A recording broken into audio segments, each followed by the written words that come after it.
উপদেশ পর্ব ২১ উপস্থাপনায় নিষ্পাপ আল ইসলামী টিভি। বিসমিল্লাহির রহমানির রাহিম। আসসালামু আলাইকুম রহমতুল্লাহ। প্রিয় ভাই ও বোনেরা, মানুষের জীবন খুবই সংক্ষিপ্ত। এই দুনিয়ার মোহ, সম্পদ, পদমর্যাদা সবই অস্থায়ী।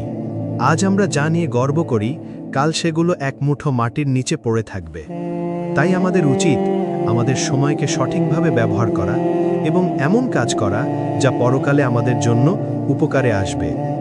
আল্লাহ তাআলা কোরআনে বলেন, আর যা কিছু তোমরা নিজেদের জন্য আগাম প্রেরণ করবে কল্যাণের পথে, তার আল্লাহর কাছে পাবে। নিশ্চয়ই আল্লাহ তোমরা যা করো সে সম্পর্কে পূর্ণ অবগত। সূরা বাকারা।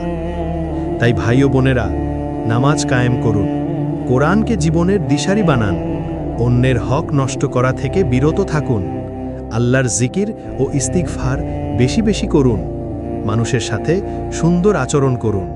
মনে রাখবেন, এই দুনিয়া সাময়িক, কিন্তু আখিরাত চিরস্থায়ী।